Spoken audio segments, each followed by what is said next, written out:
Good evening, visitors. Welcome to the Australian War Memorial's last post ceremony. My name is Troy Clayton, and joining us today from the Australian Army is Colonel Frank Colley. This evening, we warmly welcome the family of Lance Corporal William Edwin Ernest Perry, whose story will be told shortly. We welcome the veterans who have served, those that are still serving, and the families that love and support them.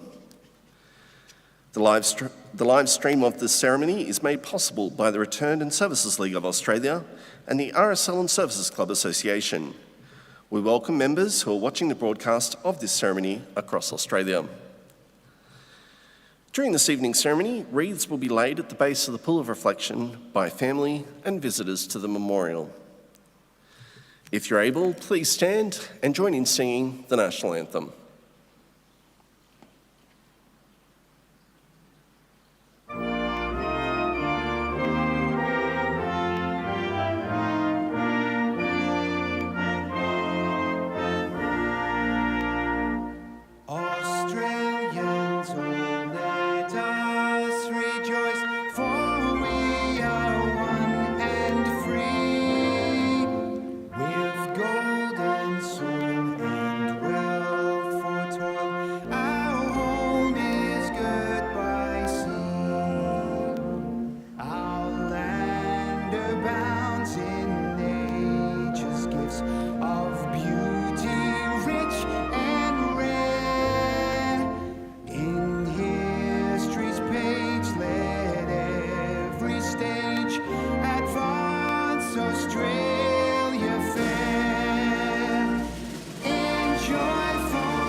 Thank you. You may be seated.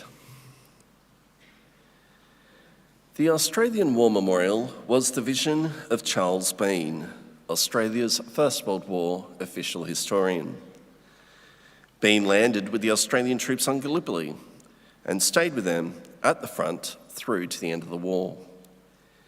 The idea of this national memorial and museum came to him at Pozières, France, in the depths of the bloody fighting of 1916.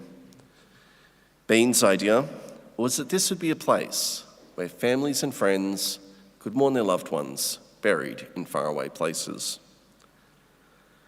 It would also be a place that could help all Australians understand what these men and women had endured and what they had done for us. Bean's vision, to which we remain true, is best expressed as inscribed in the entrance to the memorial's galleries. Here is their spirit, in the heart of the land they loved, and here we guard the record which they themselves made. Tonight, we'll read the story behind just one of those on the Roll of Honour, which lists the names of more than 103,000 men and women who have given their lives for us in war and on operations for more than a century. But first, we present a lament, Flowers of the Forest. Wreaths or floral tributes will now be laid at the base of the Pool of Reflection.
Today, we remember and pay tribute to Lance Corporal William Edwin Ernest Perry. William Perry was born in around 1893 in Aubust, Victoria. Affectionately known as Ted, he was the eldest of 6 children of George and Rhonda Perry. Having received his education at Aubust State School alongside his siblings, he later gained employment as a teacher. At the outbreak of war in 1914, William was employed as head teacher of the Marlow and Brodrib State Schools in Victoria, having previously been employed as head teacher at Canberra and Janantipi State Schools. William Perry enlisted in the Australian Imperial Force on the 27th of April 1916. He was assigned to the 59th Battalion and after a short period of training embarked from Melbourne on board the troop ship Nestor in early October 1916. Private Perry arrived in England in November and was appointed acting corporal. His battalion did not stay long in England, embarking for the Western Front on board the troop ship Princess Clementine on the 30th of December. Arriving in France the following day, Perry reverted to the rank of private.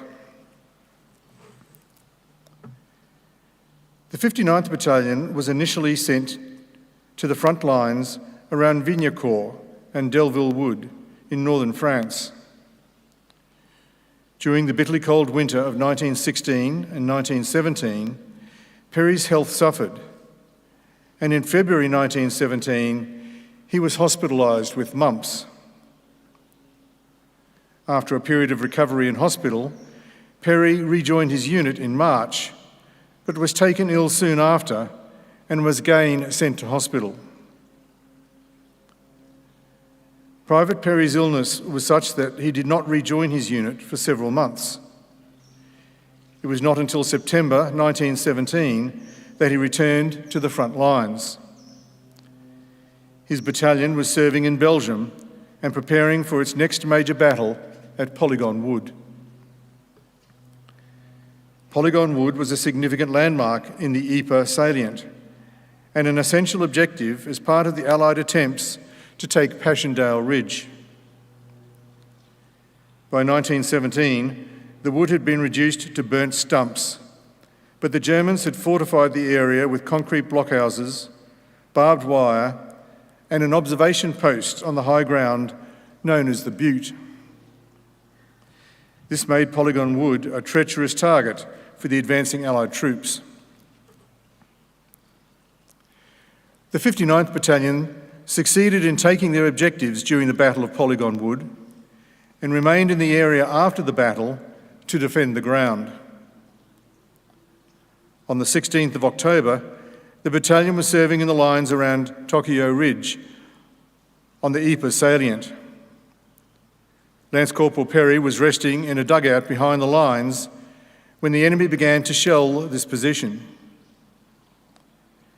At about 8 p.m. that evening, a shell exploded outside Perry's dugout, mortally wounding him. His comrades attempted to move him to a casualty clearing station, but his wounds were too severe and he died on the stretcher.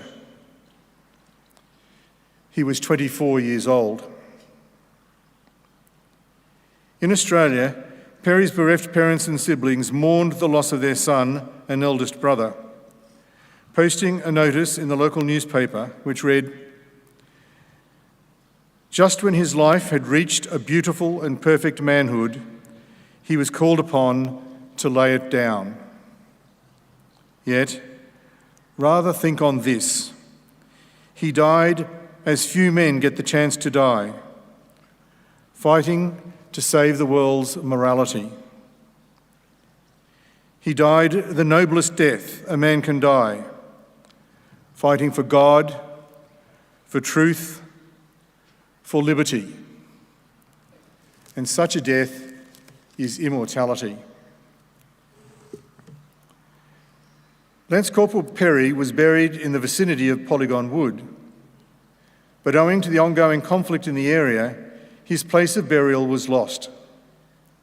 Today, he is commemorated on the memorial to the missing at Menin Gate in Ypres, among more than 54,000 soldiers of the First World War who have no known grave.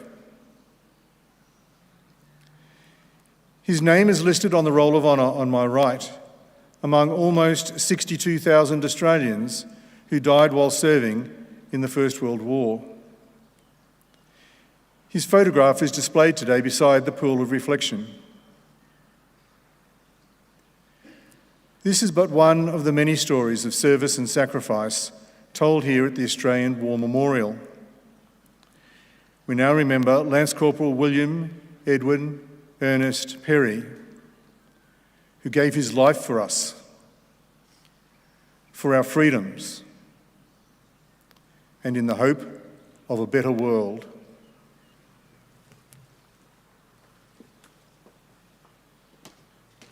Please stand for the reading of the Ode and the sounding of the last post.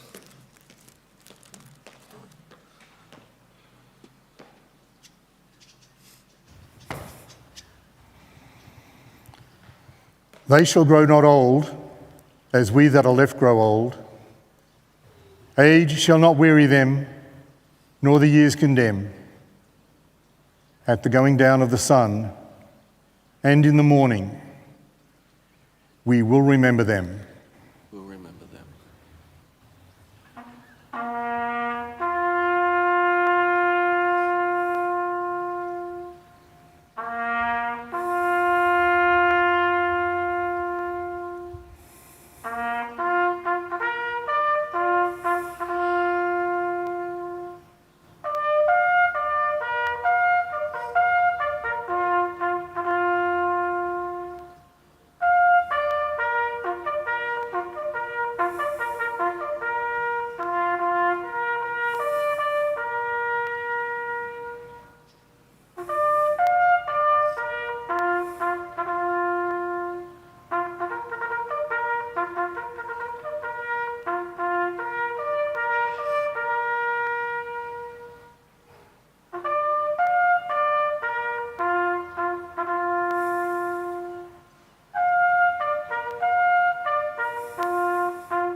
Lest we forget. Lest we forget.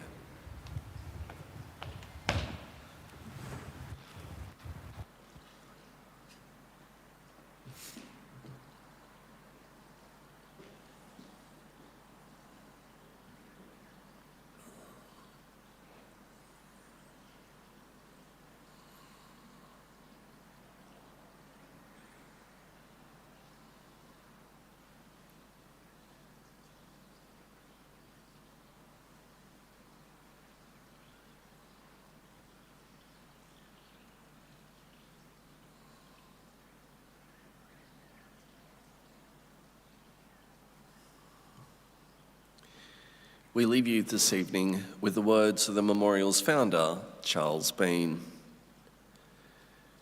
Many a man lying out there at Pozières or in the low scrub of Gallipoli, with his poor, tired senses barely working through the fever of his brain, has thought in his last moments, well, it's over. But in Australia, they will be proud of this. Ladies and gentlemen, girls and boys, that concludes the last post ceremony. On behalf of the Director and staff, thank you for visiting the Australian War Memorial today and for your continued support of the Memorial's development project. And we wish you all a very pleasant evening. Thank you.